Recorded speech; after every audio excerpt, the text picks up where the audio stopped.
All right, there we go. All right, so it's Friday, and we've got a good group of folks here. And this is going to be just an open discussion of some challenges and some wins, and we will learn from each other like we always do. We don't have a big group today, so I've got a list of everyone who's on, so I may call some of you out because I can look at this list and I know of some wins and potentially challenges each of you are going through. So let's just have a full-on engaged discussion this morning, help each other out. And this will be recorded so others can take advantage of the conversation today. Let's start with wins. All right, throw something out. Let's celebrate something positive that has gone on for you in the last week or so in your membership acquisition. Who wants to start up the conversation today?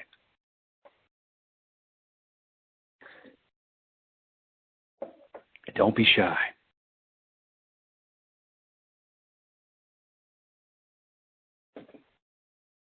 All right. Well, I do have the list, and I like Pat. If you don't mind, I'm going to call you out, Pat Duffy.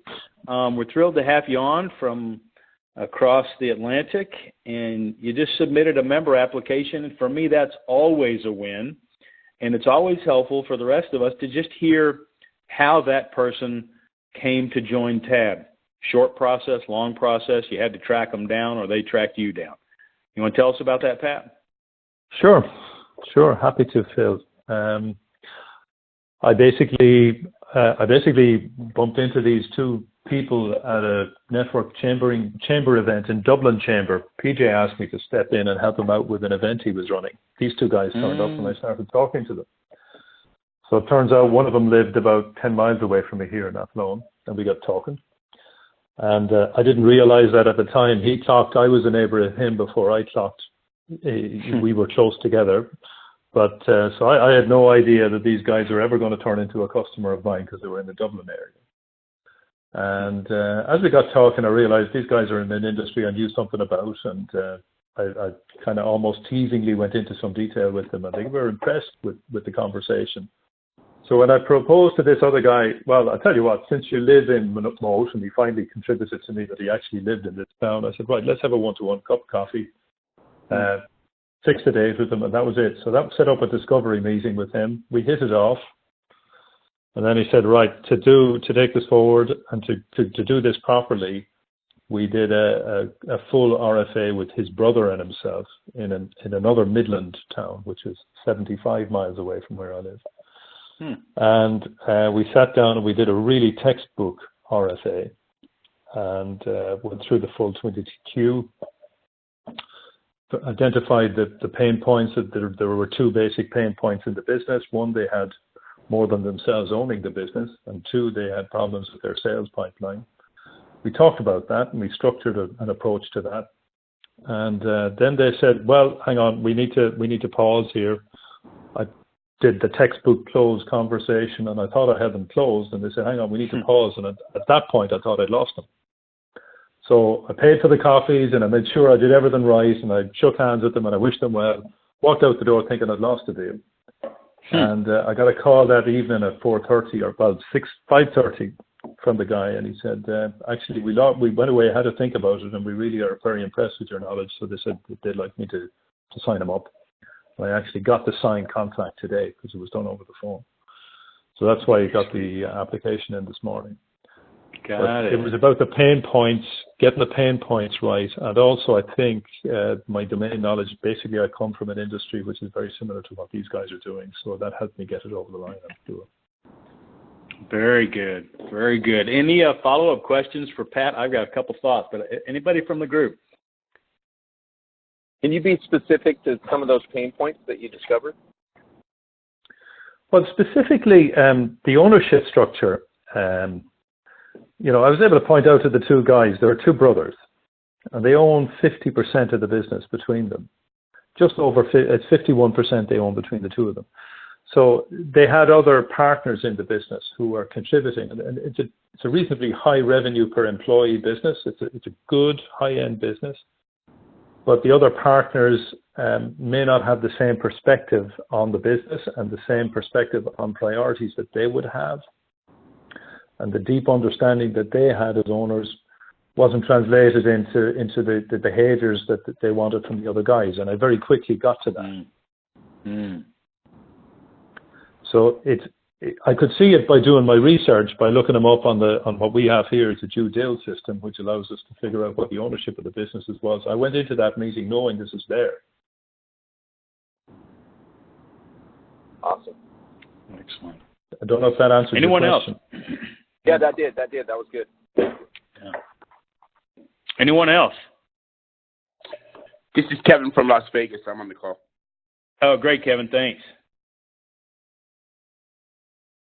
Let me just a couple things as you were telling the story there, Pat. I mean, man, to me, this is the power of just hearing the experience of others going through the membership acquisition process, and the reinforcement that it offers. And look, I train this stuff, so I hear these things, but I'm going to bring them out because I hope you'll hear them as well. Reinforcement of our approach, of our system, is so important for all of us, because at any given time, different elements of the process can be challenged. And if we can just sharpen the saw on each element, right, consistently sharpening the saw and making incremental improvements in our entire process, those results will come through. So as you described the experience there, Pat, I mean, immediately, the first thing that came to my mind is you were there helping someone else out. You struck up a conversation, and the first thing that happened the first thing that happened is you actually struck up a conversation, and then through that initial conversation, not trying to sell anybody, I got to believe, but simply by learning more about them, and by learning more about them, you were able to make some connections to your personal experience, your personal expertise. That whole deal was about creating a personal connection. That personal connection is the gateway into a solid conversation to learn more. You'll never get to good pain if you don't have a solid personal connection with your prospect. And so the key first step there was to learn more, make the conversation as much about them as it was about you, and I suspect more about them. And that's what equipped you to move forward into the rest of the conversation. So that little stuff, just starting conversations with the purpose of creating a personal connection and learning more about them, really opens things up. Then you recognize the brother situation, and you got the brother involved. Critical to get partners involved in the conversation. You mentioned you did some research before you went back for the RFA. Another key element. So you went in equipped with some knowledge. And each of those little elements contribute to the whole. That makes sense, Pat? And is there anything else you would add as you think about how that conversation came together and resulted in an application? No, I think for me, and it's always like this for me, the only thing I would add is I just trusted the process. There's a critical moment there when they decided, when the relay clicked in my head, and it was your words in my head. If you don't sign them at the time, you're probably going to lose them. And even though those words are there, and I know I didn't get them signed, I've said, right, that's on the balance of probability I'd lost them, but I still always conducted as if they're going to make the decision. I just make sure the door is wide open for them. And that paid off. I just kept my nerve, just paid for the coffees, made sure that I, followed through and left the guys with a really good taste in their mouths and sent them on their way, regardless of what they said to me that time, at that moment, because they hesitated and pulled back from the proposal to close, which was the critical part of the conversation in some respects. Yeah.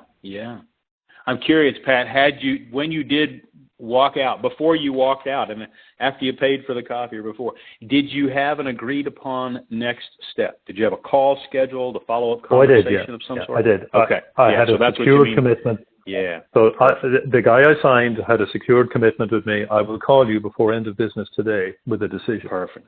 There you go. Okay. Yeah. That's a critical element, too, to be in agreement on the next step. That's what peers do. Peers work in agreement. All right. Vendors work at the customer's discretion or disposal. Peers work in agreement. So nicely done. Anybody else have a follow-up question or comment on this Example.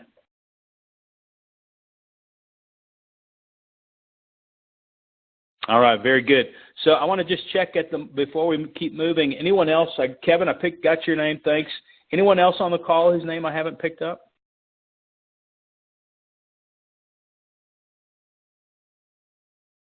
All right, great. Well, let's keep going. Let's see if we can celebrate. Hey, congratulations, Pat, on the new member. By the way, Thank you.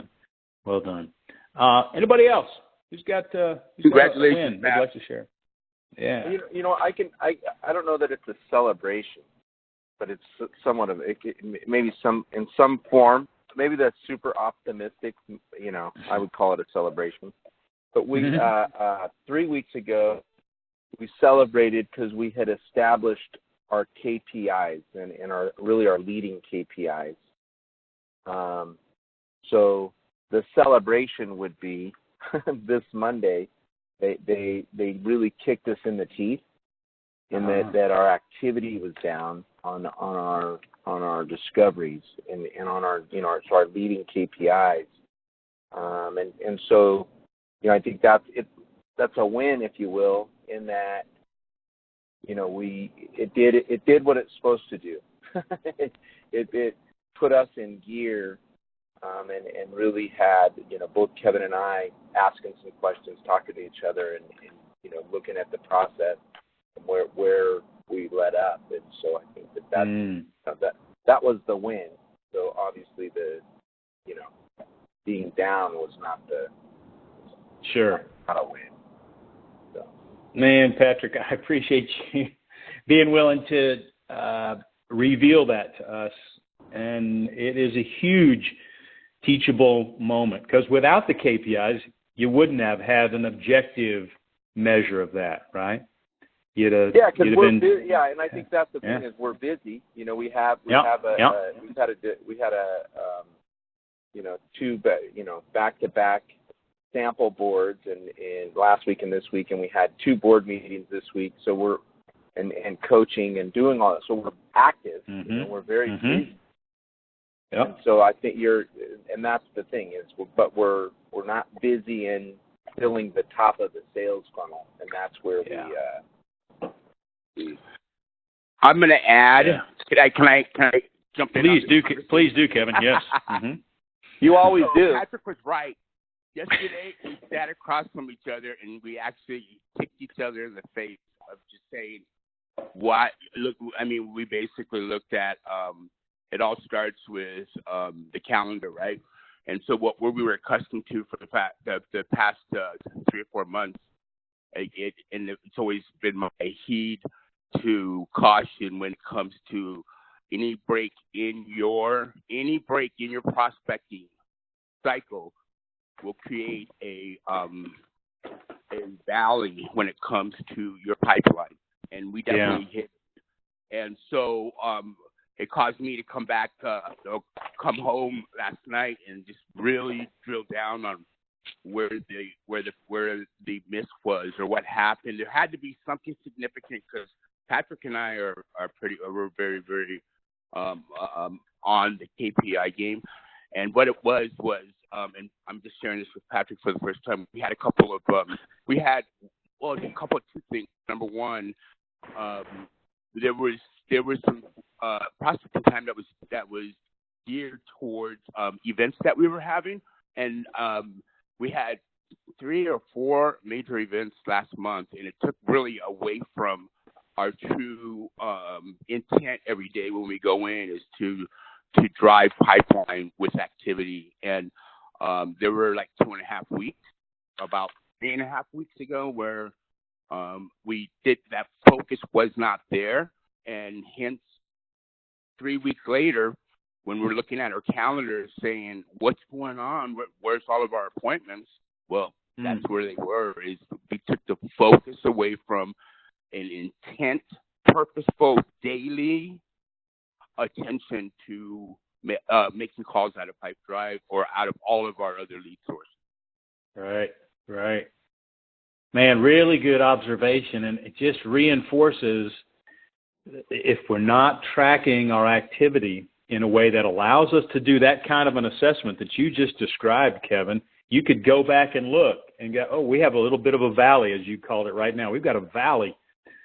And that's a consequence of a lack of activity at some point in the past. And it really goes even to, if you just think about membership, signing agreements, bringing on new members is a lagging indicator of everything that's happened before, right? Of all your leading indicators, of all your activity.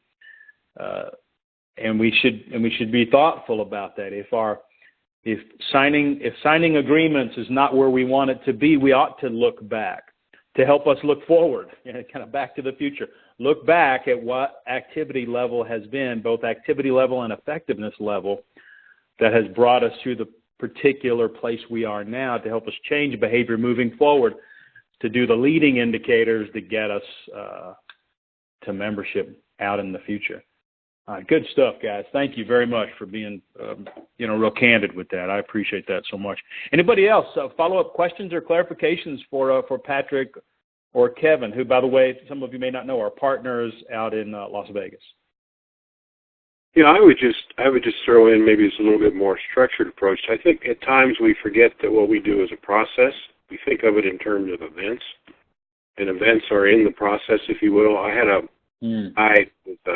good friend of mine that owns a database marketing company out in Westchester, Pennsylvania, I've worked with, and he said the challenge he has is he always has sort of a T account on a yellow sheet of paper. Of course, he told me this 20 years ago, so I'm sure things are different now. Activities on selling services versus activities on delivering services.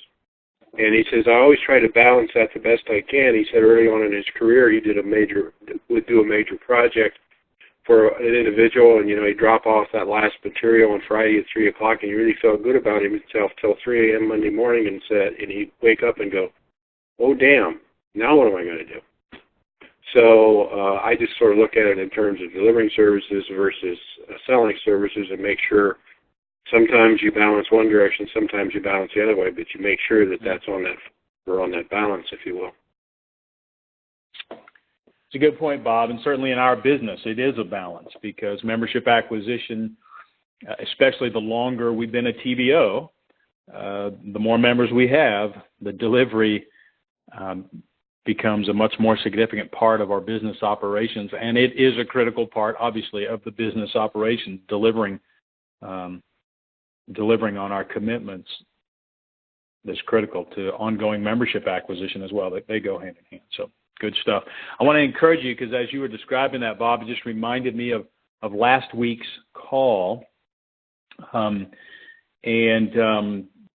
We had a conversation, or we listened to a bit of a replay from a prior call with one of our members, who described in pretty simple terms his business-to-business business development approach, and how he has distilled down into a fairly small number of KPIs how he's driving sales success in his organization. I think it'd be a helpful listen for anyone, and that call will be posted on the playlist by the end of today.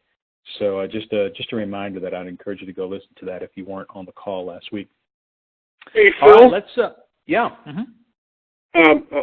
Around that call, I had a board meeting yesterday, and we got into a conversation that sort of centered around some of the points he made. I understand that was done for, sort of member retention and member focus, and of course, in our case, is that somehow eligible? Because I've got some clients I'd love to hear, that I would love to have them hear this. I don't know if that's possible or not possible, or whatever the case may be. So I'm just throwing that out there for clarification. Yeah, that's a great point. We post those, in a protected area, if you will. They are, but those links can be shared. And I think the only caution that we have is some of the other conversation that follows, because that's really internal conversation among us in our organization. And but they're assets that absolutely, if they can be of help to our members in retention, then we ought to be able to use them. Let me do this, Bob. I'm just going to table that. I've made a note about how we would distribute it, how we would give access and that kind of thing. But it would be easy enough just to provide a link, because then they couldn't go anywhere else except to listen to that one video. But I also want to double check that the rest of the content is not problematic to distribute. I guess, so I made a note. Yeah. I guess now that I think about that, I could just put it up and have it be listened to at a board meeting, and I would stop it at the appropriate place. So that's absolutely true. Yeah, absolutely. Yeah. If I think about that, that's the way I could do that, which would be more impactful anyway. True. Okay, thanks. Thanks for me solve my. All right. Let's take one more win, and see what we can learn from each other from it. And then be thinking, if you've got a particular challenge you'd like to get some feedback from the group on, we're going to go to that next. How about another win from the group? Hi, this is Electra, and in the form of a win, hi there. It was good to see that. A couple of things. I'm noticing a lot more incoming activity based on people seeing things on LinkedIn, like the advertisements and the push on LinkedIn, and then I'm getting leads based on that. Okay. People downloading the timeless treasures and timeless principles. So I would say in the past week I've gotten 5. Which I thought was actually a pretty high activity for the end of August. And then the other thing is someone found me on LinkedIn Pro Finder, which was a nice avenue too.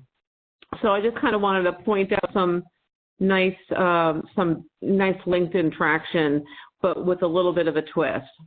Yeah, very good. Well, let's stay with that for a minute, Electra. Tell us a little bit about those incoming leads. You say you got 5, and I'd say that's a great number in a week. Tell us about those leads. Have you contacted them? What kind of communication have you had with them? Tell us about the qualitative, elements of them, if you will. Yep. So my initial, the leads came in basically letting me know that someone had downloaded the timeless treasures, and in most cases I have the person's name and their email address, and so my first step has been to follow up with an email. And then, my plan is then, and so to be honest, have I heard anything back from those direct folks yet? No. But my next step is to call them and do an owner to owner. Great. Okay. The Pro Finder one, she was messaging me. And then we had a call, and then 22Q, and it was one of those things at the end of the 22Q. You talked about next steps. We talked about membership. Given her profile, she goes, "Okay, I want to read through this," and then we made an arrangement to talk this afternoon. So I will know this afternoon if she's open to becoming a member. Very cool. Very good.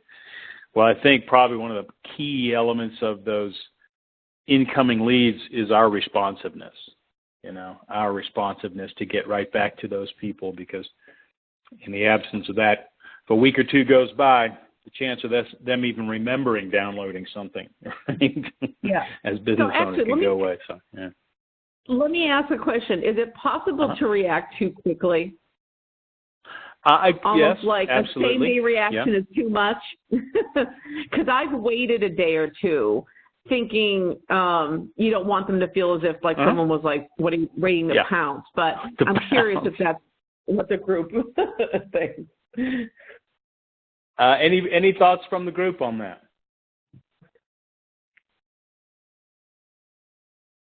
Once I get a new first connection, for example, and this is slightly different from what you're talking about, Electra, but philosophically the same, I make note of that, and then I wait a week or so before I reach back out. I don't want to seem to be too eager, which is hard for a high DI to say, but I tend to space that a little bit. Now, if they have reached out directly with interest, then obviously I respond right away. So it all depends how I got the prospect. That's kind of how I play it. Okay, great. Exactly what I was going to say. Yeah, if they ask, if it comes in and they've requested some sort of connection, then obviously jump on it. Otherwise, yeah, because those are coming your out. They didn't directly ask for you to follow up. They've demonstrated interest because they've downloaded a white paper. And so it makes sense that you follow up in a little bit more casual but purposeful way. Yeah. Okay. Great. It's great to hear, though. It's great to hear. Yeah. Hey, Electra, can you just explain a little bit more, like on the advertising, exact kind of be a little more, just a quick, a little more detail for me? Sure, and this is not an instance in which I've purchased an ad or I'm doing LinkedIn advertising. I think this is a part of what the home office is doing in terms of how perfect. we're showing up in LinkedIn. Yeah. Okay. Good. Okay. Because I'm getting the same thing, but I thought you were doing I thought you threw a little booster in there, and that's what that caught my ear. I did not. But thank you so much. Yeah. All right. Yeah. Could I throw a slightly different twist in on this LinkedIn thing? Sure. As many of you know, I'm doing a fair amount of content, passing content down the channel and so forth, at least 3 posts a week.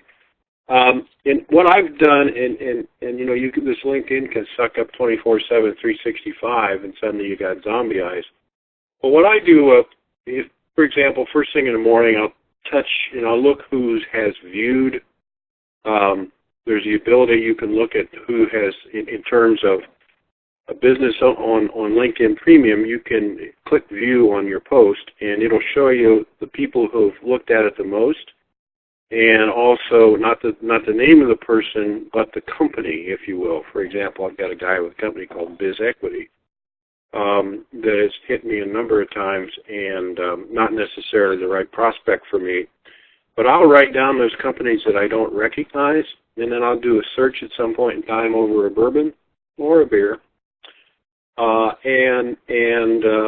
have reached out for first connections with some folks, and actually I had hoped to sign him earlier this week, but it'll be week after next now since I'm at conference. But I ended up with an individual who had seen some of my stuff, had routinely looked at it. You get a quick feel for people who are continuing to look at your stuff by just going to that view thing. And again, it doesn't give the individual's name, but it does give a company. And so then you go and you hit what company, and you'd say, okay, we got a local guy here. He's a local franchisee, or he's a local owner. And so that kind of helps me a little bit to head that direction. So I just throw that out there. Maybe you all are doing that anyway, but that's just kind of a approach I use as well.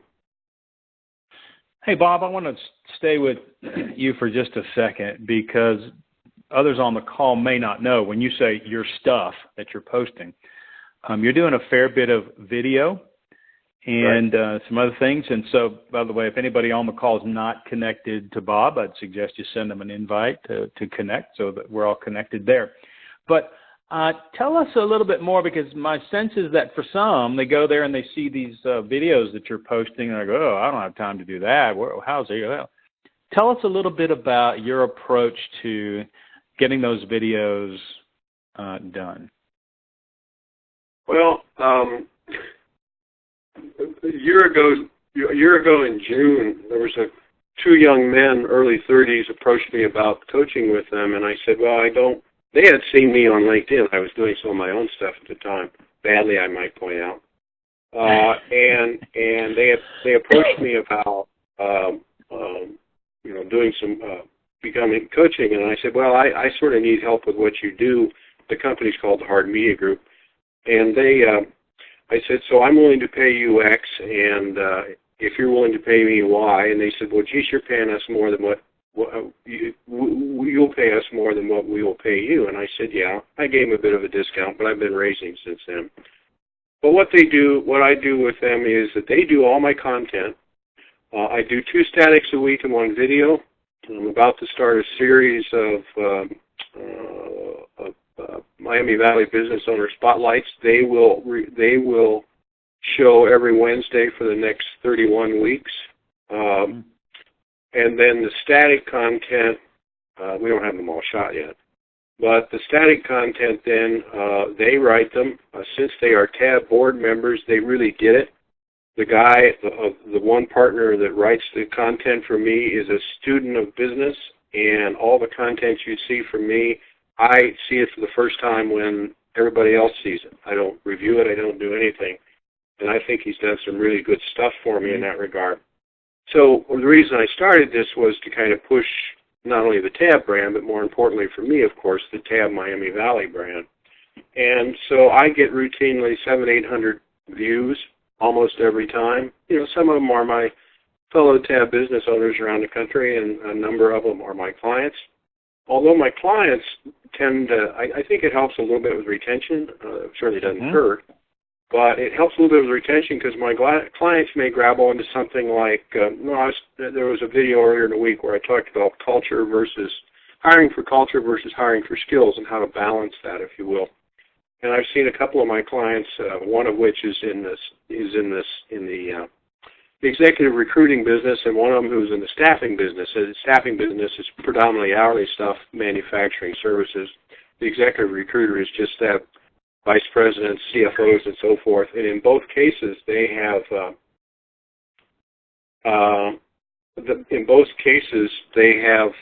they've reposted it, if you will.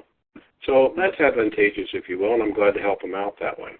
So that I know what I do, and of course everybody asks, well, did you get any members from it? Well, two that I know of. One of them was a referral from the marketing company, so if I didn't know them, I probably wouldn't have gotten that. And then there was another one that just reached out to me, similar to what Allegra described, just kind of reached out to me out of the blue, and she had just bought a company in February, and she had inherited a board of directors who was telling her, about an $8 million company, and was telling her, well, you know, when Bill owned it, they did it this way. And he said, damn it, my backside's on the line. Bill doesn't own it anymore. And so she's actually started on my CS board last month. So for what I pay for it and what I net out, I think it's well worth the effort.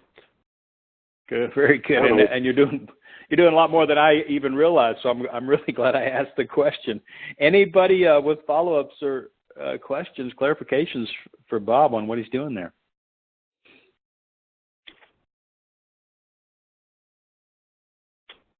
So, Bob, what kind of guidance did you give these guys? It sounds like you've got a particularly good person who understands sort of the type of outreach you want to have. But I think it's amazing that you don't even have to read it before it goes out. You so trust what they're going to do. Well, they are TAB board members, and through a lot of filming of testimonials and stuff, they've met a lot of other members. So there was, I guess, informal training going on, not described that way. But the one young man, Josh and Derek, and Josh does my stuff. Not Josh, but Justin does my stuff, and he's really a student of business. He reads all kinds of magazines, like I think it was Wednesday he was talking, and see, I have to be a little careful. I have to read these, because Tuesday he sent one, actually posted yesterday, where he was talking about collaborative work forces and how you don't work as independent as you used to now. Hell, I didn't see that one coming, and so I had to do some quick analysis about it. I said, "Oh yeah, okay, sure," but it's still got several clients that are looking at that, having groups working together, and we're coaching to that sort of scenario and so forth. So it's right on target. But every once in a while, most of the time we're okay. But every once in a while, he'll shoot one out there, and I go, "Boy, that's great! Now I got to learn something about it." I guess if you teach it, you have to learn this conversation. But I'm blessed in that regard. I don't do the content. I don't. I'm comfortable with where they're at. And if I happen to look at it and I think they're off-putting, which I never have done this, but I can say, hey, let's pull it down and sort of rethink it. But no, I'm very lucky in that regard. That's great. Anyone else? All right, great. Glad we got to spend some time on that. Challenges. Who's got one that they'd like to share with the group? Get some feedback from the group on in your membership acquisition specifically, membership sales activity.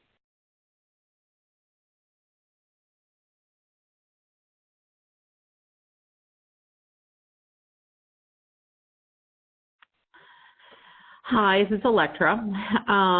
I had a 22Q with a pair of women who've been running a company for the past 19 years, recently having bought out a third partner.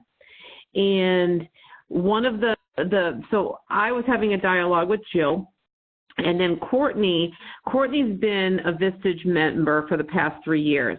And so for the first time, I sat down with both Jill and Courtney earlier this week.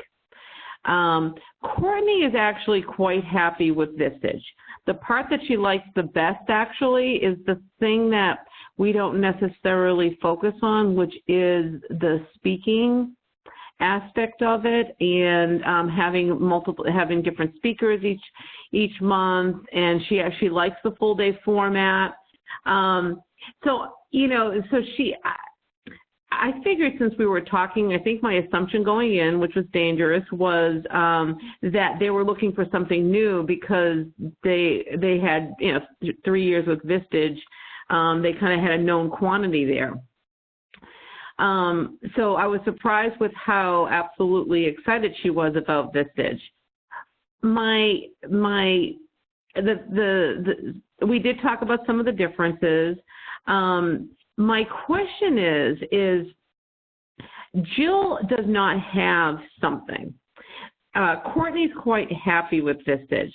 So I'm sitting here going, is my opportunity truly with Jill? What's the likelihood that they would choose another board, so like that Jill would have a board and that Courtney would have her own thing going on?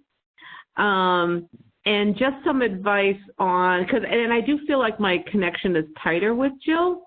So I'd be interested in some perspectives on how best to see that this doesn't just go to, well, you know what, we're sticking with Vistage. Mm-hmm.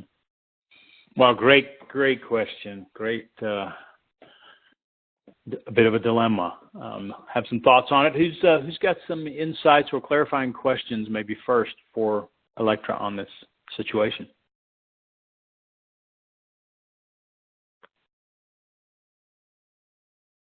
Electra, I would say this. You're not alone. We run into very almost identical thing that you just said, and really, yeah, we're still trying to overcome it. So I don't have a okay. And so what you're seeing is they're not say they decide that Vistage is going to stay their primary choice. You're not seeing another partner do something different. Yeah, that's the challenge is, right, the partner that is not, again, we had the almost identical, he's not in Vistage, but it was like we connected with one partner, and it was just like he was all about it, going to join. Dude called his partner, get over here, you got to meet these guys.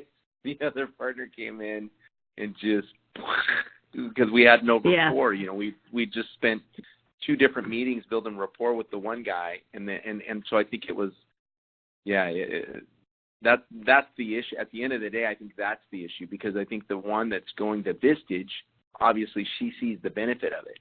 The other one, not a part of something, isn't, what is she doing to develop her, and see her blind spots and discover blind spots and see other insights and input. So, and so then I think it's going to just come down to the value, right? The value add of adding a new membership to develop her. And then, but she's got to fight that battle against her partner. So again, unfortunately, we haven't, I can't give you how we won because we haven't won yet. Yes. Anybody else? Well, I think I would throw in there are a couple of dynamics going here. I first approach the partnership one, and that is they can be 50-50 partners, but traditionally one 50 is bigger than the other 50. I've probably run into this about, God, I don't know, in the last 5 years, a dozen times. And like, I think it was Patrick was pointing out, boy, we were all enthused and so forth, and then the other partner came over and threw water on it. In that regard. So that's a challenge in of itself. And then I guess I would look at it from the standpoint, maybe question from the standpoint of, it's about personal development, and can we, and so you have the one person going to Vistage, they could be the big 50 of the 50%ers, if you will, and that's a tough one to overcome. And then if you brought Tab in, for example, more for helping this other partner out, then you're strengthening them both, if you will. And if there's a common issue, they get a couple of different business owners' perspectives. I mean, you can't. Well, I say you can't. It's tough to overcome the education part of it, which is what they do, and that's what apparently she sees the most value in. But anyway, I guess I just do some analysis and approach it that way. Yes, and I hear what you're saying in terms of the big 50. From our dialogue, I saw Jill defer to Courtney 80% of the time. And some of it is Courtney. I just feel how dominant she is, and I think Jill's of a different nature. So, and I hear you on in terms of the rapport. You're absolutely right. I had multiple interactions with Jill. It was kind of hard, and I could feel that Courtney was much more reserved and much more judging the situation. So it was hard starting from zero with her in what you're hoping is eventually leads to a close type of conversation, because I just lacked the runway, I felt like. Yeah. It's a tough one. Yeah. Alexa, let me ask you a couple of questions. How did you end up in this meeting? Why did Jill ask you to have a conversation to start with? We had spoken, and you feel that they're both at this, having brought a partner out, and they've also brought in a general manager. They know that their roles and how they're engaging is changing, and so they're in a little bit of a flux. And in some regard, they're also pretty comfortable in terms of how big the business is and how, like the cash flow is good. They've got a good balance. So there's some uneasiness with Jill, but there's also a lot that makes them comfortable. So I think she was still exploring, especially since she felt a little bit more adrift with the new general manager who's taking on stuff that was her day-to-day. So I think that was the thing that made her want to explore that, I think I need something here. Okay. And, well, appreciate you talking about the comfort. Comfort's the enemy of progress. And nobody changes behavior until they're uncomfortable enough to do it. And so part of your mission here is to help Jill and or Courtney get uncomfortable. And part of it is helping them to even discover where their discomfort may lie that they don't even know about yet. And that's the right, well, helping them have a deeper conversation. The question I was asking, I think Jill said a couple of times, she goes, we never think about this stuff except when you're asking me these questions. And so and in some regard, it was good when it kind of led to we really need to talk about this. And sometimes it was just a shrug, whatever, we don't really that, but anyway, so I saw a little bit of the discomfort when it comes maybe we should have a better notion around what our exit is, for example. Right. Well, so just so you know, I actually have signed 2 partners. When we went in, one of them was already a Vistage member and called in the other partner, and we signed him up for TAP. But that happened to be because while the one partner had been a Vistage member for some time, he wanted to stay with it, but he wasn't happy enough with it to recommend it to his partner. So that's why we ended up in the room, right? Otherwise, they're like, well, you're a Vistage member. Why are we even here? So something's wrong. Something's not wrong, but something's not quite right. A need is not being fulfilled right now. All right. So for me, the conversation with Jill especially is, honestly, so, well, why don't you just go join Vistage? If you need something and Vistage is so awesome, why don't you just join it? I mean, that's a little bit of not that you would ask it quite that way, but that's really what you want to find out. And truthfully, in my mind, there's a reason she hasn't. And it could be because Courtney's already a member and she doesn't want to go there. So she's looking for something different.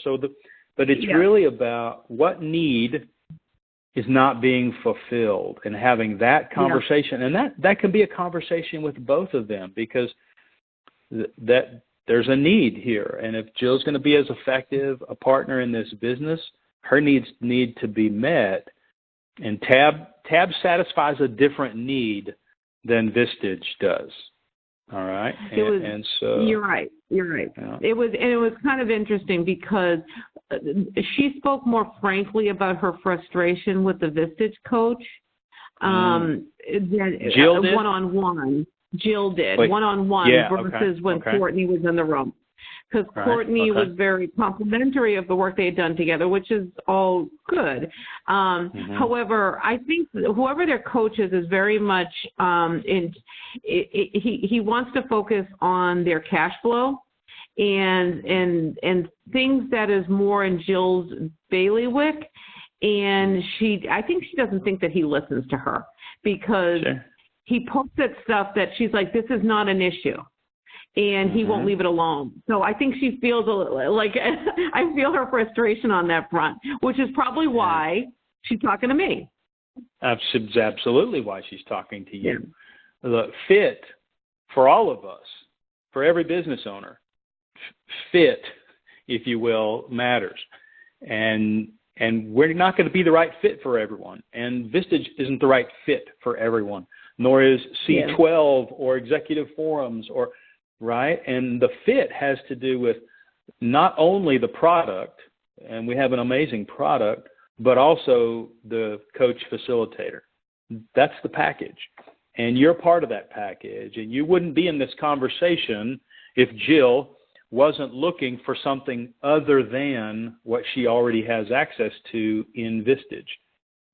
And so the conversation, and we have a couple recordings on this on the playlist, by the way, about competition. And when the competition shows up, I think is the last one we titled it. And there's some key questions for both Jill and Courtney. And those questions are, what do you like about the group? What could be better about the group? What do you like about the facilitator? And what could be better? Okay, those 4 questions, even for Courtney, potentially could uncover something that she realizes through the conversation with you is missing. But until she recognizes something's missing or even possible somewhere else, there's no reason for her to consider even changing. But I'd say right now, you're not out there to try to drag Courtney away from something that is delivering value to her. It's more about helping Jill recognize where the fit may be for her. And you help her discover that the fit with Tab for her and for the company, because they can be quite complementary, things. But if Jill feels like the fit with you is right, then the next conversation is, all right, how do we make this work? And how do you help Courtney recognize finding the right fit for Jill is important for the future of the company and all of that. But what we don't need to do is to get into selling against each other and trying to get them to change their mind. It's just about helping them discover, are we getting everything we need? Because if they're getting everything they need, they're not going to change their behavior. But if they're not getting everything they need, they will get uncomfortable. And then maybe they'll change their behavior if there's enough discomfort to change behavior to get what they need. That's a little bit of a theoretical discussion, you know, but you see what I'm saying there? Yeah. Yep, I do. Yeah. Well, anybody? I would throw in one other thing, and this could be secondary, but it could help when you get to that level. If you get to a close, I have a client that has he runs such a damn good business. We go to coaching, you know, we talk about his kids and stuff. He runs a very good business, but he's a TAMP board member. He owns a couple of insurance agencies, one here and one in Louisville. He's a TAMP board member because he likes being around the other business owners, and he has this perpetual desire, A, to learn, and B, what's happening out there that I'm not thinking about. So it's all about with him. And so if, for example, if you say, well, you know, you're getting a lot from that business owner group on the Vistage side, the company is not, you're not selling against. This gives you an additional set of business owners to bounce ideas off of from a, for lack of a better term, best practices standpoint or whatever the case may be. Then, you know, two heads are better than one. Nice. And I think just probe those questions, getting deeper into finding out what they need for this business to be successful. Remember those 9 quantifying questions, you know, and the absence of a coach. Sometimes we think, is stuff bad enough that I need a coach? Well, in fact, just the absence of a coach. Courtney has a confidant. Courtney has someone she can go to, it sounds like, to talk about the business and even the partnership. Jill doesn't have that. And every high-performing athlete and executive has a coach, has somebody they can speak to outside the business relationship that can help them bring more value to the business relationship. So, anyways, okay. Keep that conversation going. You know, help her discover what she needs, and that's great. We'll look forward to the report. I would just quickly throw in, if it's not right for her, if you can't go over the top, at least continue to have the conversation, because I've had situations where I couldn't sign that individual up, but, you know, this guy could use your help, and I'd be happy to refer you over there. Mm-hmm. Yeah. Great reminder. Everybody's either a potential member or a potential referral source, and the best referral sources are well-informed about what we do and how we treat people, and that's what you're going through right now with Jill and Courtney. Yeah, true. Thank you. All right, team. Well, listen, we are just a couple minutes away from being an hour on this call. I'm going to wrap it up here. I'm looking forward to seeing you all at conference next week. It's going to be a great time. Agenda's coming together nicely. I know I'm eager to get started. We're doing the pre-conference session that I know some of you on this call will be in attendance at, so that's going to be a good time. And listen, travel safely. Thanks for being on the call. Really appreciate the active participation today. And there's a lot here that others will be able to learn some. So thanks for being candid and open for the discussion. And have a super weekend. And we'll see you soon. Take care. Thank you, Phil. Thank you, Phil. Bye-bye. Enjoy the conference.